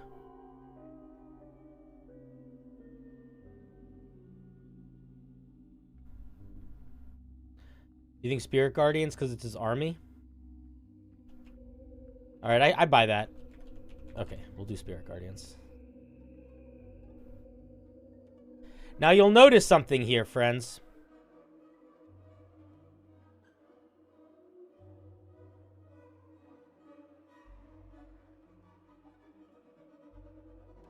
How do I make it become that?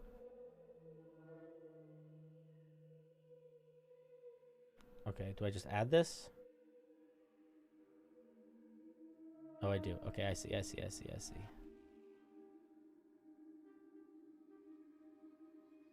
Where did that go?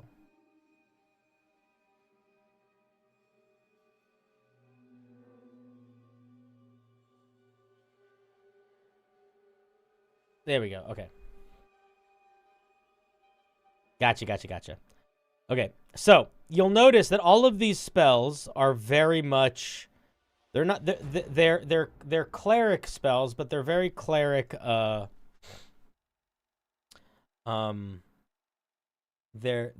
not really doing that much healy. I want to give him some. We're gonna give him some abilities where he's able to fuck with creatures' blood. I think to heal himself also, or to do that sort of thing. So, let's look at his attacks. He's gonna make 2 attacks. We are gonna keep him. Blood guy makes 2 attacks.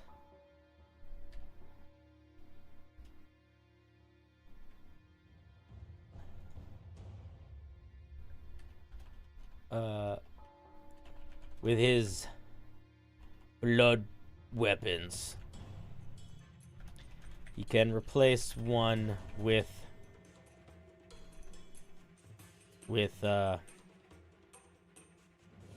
what did the guy call blood? What was the guy calling his fluids in that Stanley Kubrick movie? His precious life fluids?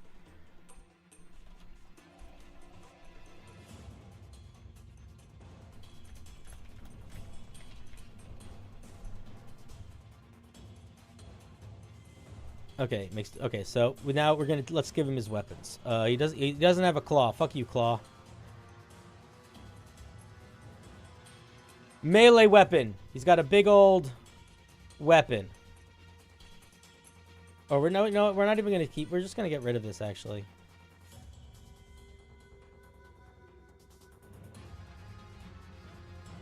Okay, we're gonna call it blood weapon. Reach is gonna be 10 feet. 1 target.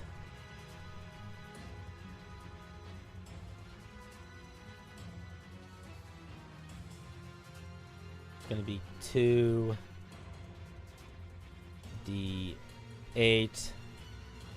What is this question mark here? Oh, I see.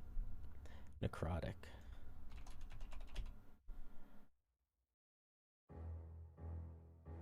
Did it make it? Did it work right? Let's see.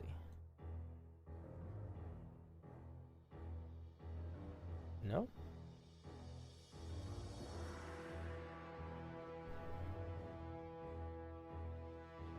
Why isn't it working?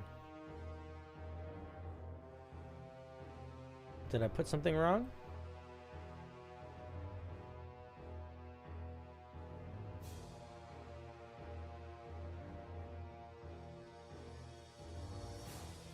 You did get chosen.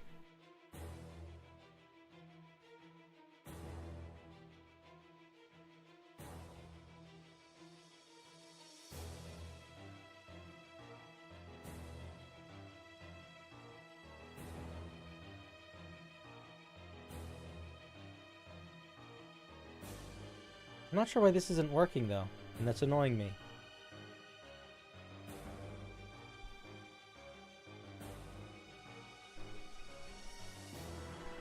Oh my god, it was because I didn't name it. Oh, I know what I did. I was being stupid.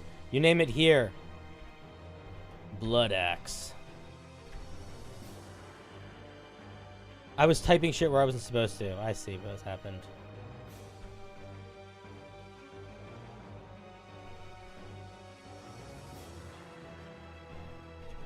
It's gonna do 2d8 slashing.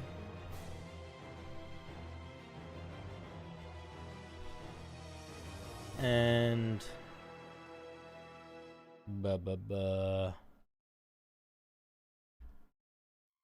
let's do 2d6 necrotic.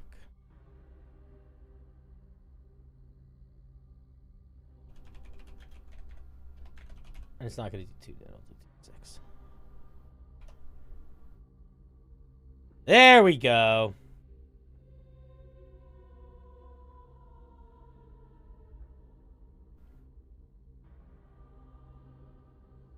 Okay, so he's got his...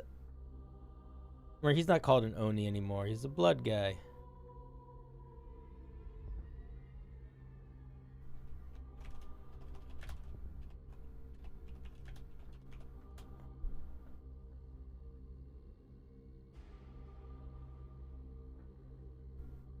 Alright. And we're not going to keep change shape. We are going to kind of keep regeneration, but we're going to keep it a little different. We're going to call it yours. We're going to call it blood for the blood god.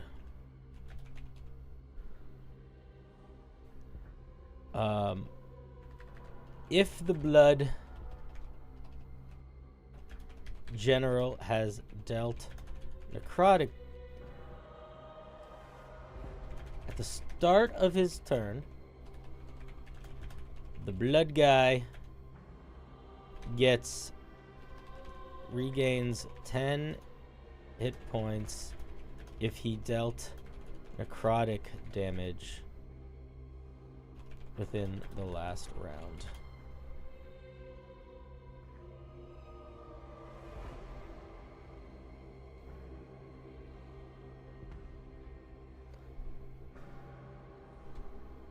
Multi-attack with actions? It is. Oh, I put it in the wrong spot. I see.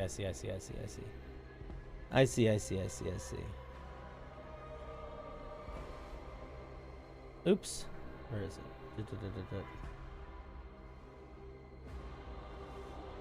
There we go. Now it's in the right spot. And now it's in 2 spots. We'll move it up because that's where it should be. We'll move it out of here. We'll update it again. It'll be so pretty. Boom. Okay. So that's his blood axe. That's what the blood axe does. Now he's also going to have a blood whip. Blood spear. And it's going to be a ranged strength attack.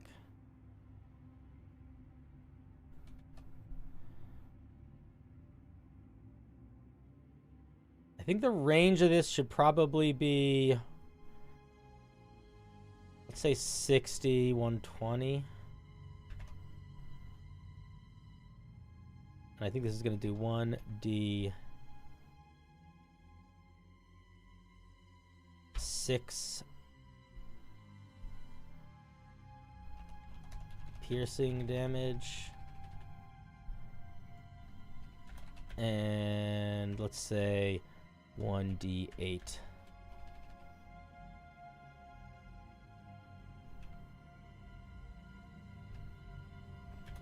oops necrotic damage when a creature is hit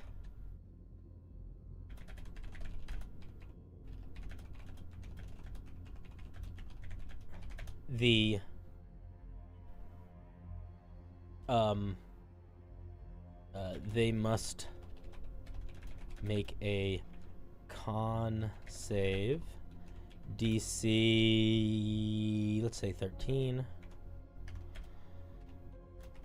On a failure, the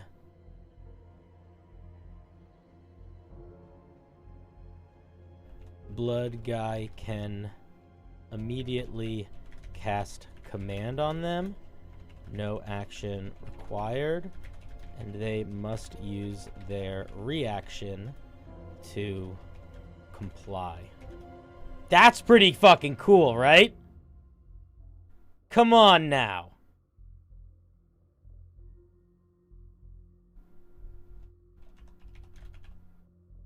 Blood spear.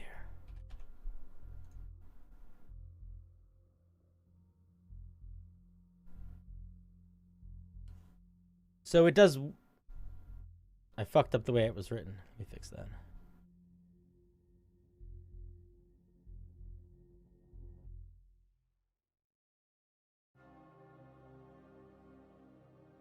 I don't know how I fucked it up.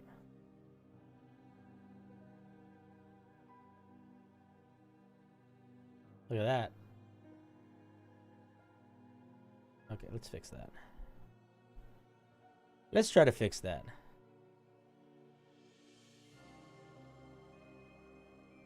Okay, let's just keep this part. Let's do that. Does it fix it? Was it me typing stuff that made it confusing? Nope, it was the way it was written. Okay.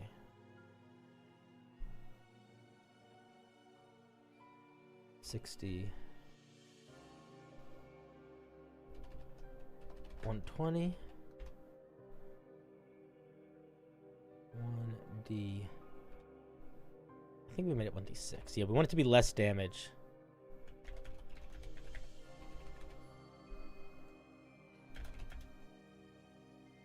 D8 necrotic.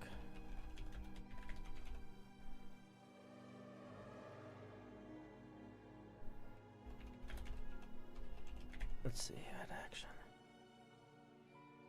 Okay, why is it still... Okay, whatever. Let's see. What did I do wrong?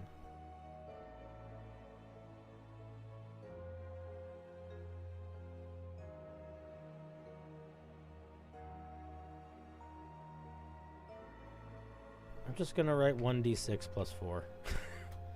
I don't know why it's being annoying, but I'm just gonna write it out because I can just do that.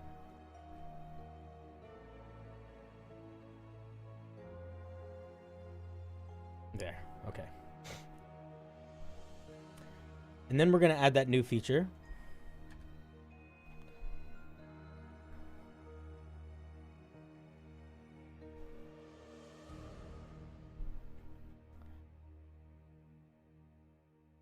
I call this blood weapons.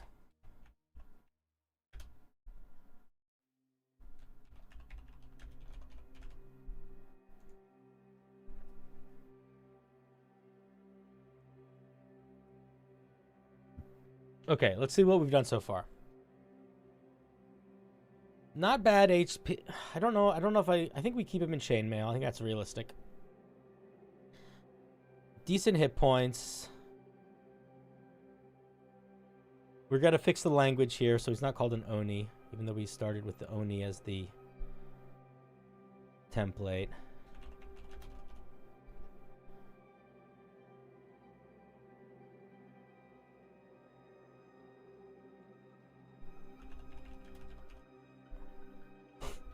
Just typing blood guy everywhere.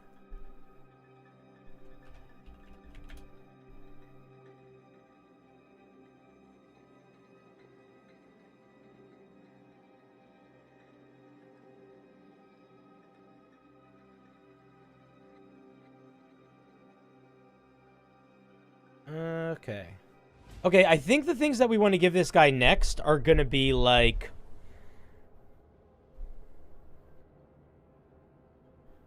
We also need to get rid of regular regeneration. Okay, I think the things we want to give him next is we want to give him two more things. I think we want to give him... Oh, blood weapons should be in... Not there. I think we want to give him two more things. I want to give him legendary... I want to give him some legendary actions. Maybe legendary resistance also, actually.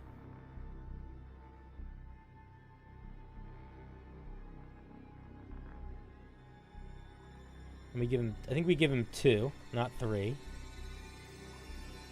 2 or 1. Let's give him 2.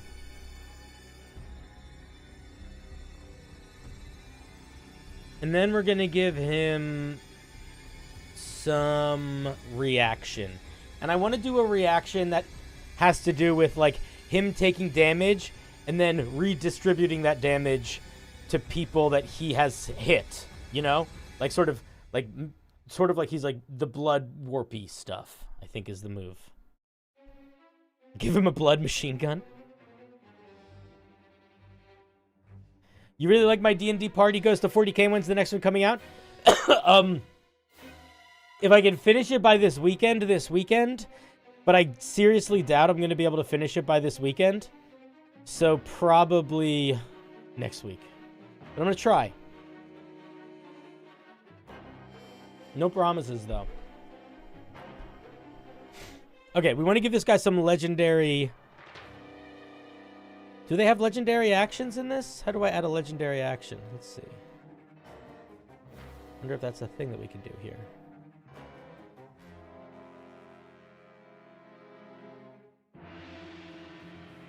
I don't see a thing for it. Oh, stupid.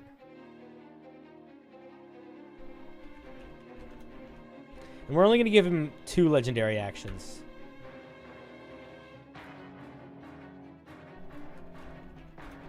Because again, he's not like a super intense boss, you know what I mean? Okay, so legendary action 1 is going to be called Blood. It's going to be called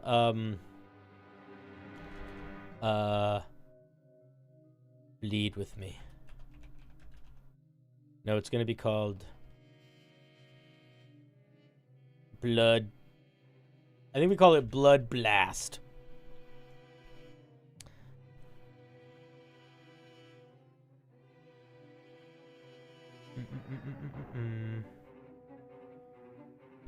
The blood guy roars,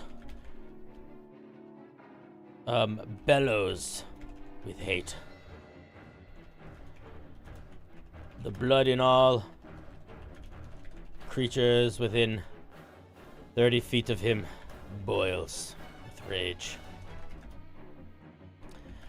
All creatures within 30 feet of blood guy have to make a wisdom save. DC. Keep it 13. Let's make it. Yeah, let's keep it 13 for now. On a failure, they take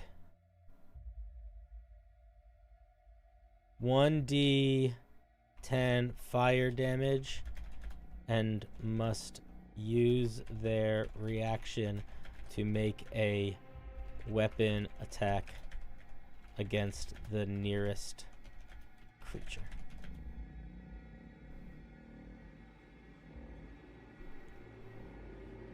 We're going to call it Blood Boil.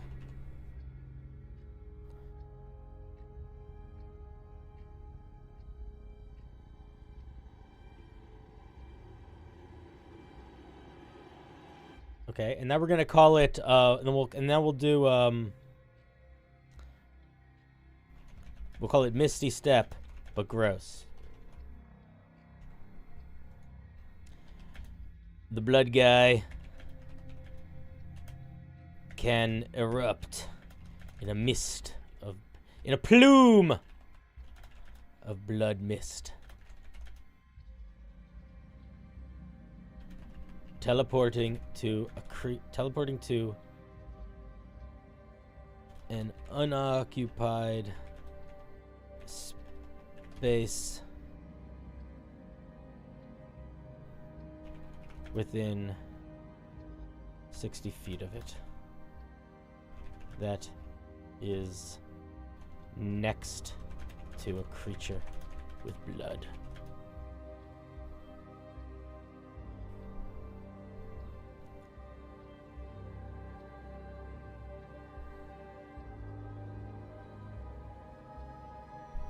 I think Blood Boil also costs 2. I need to fix that.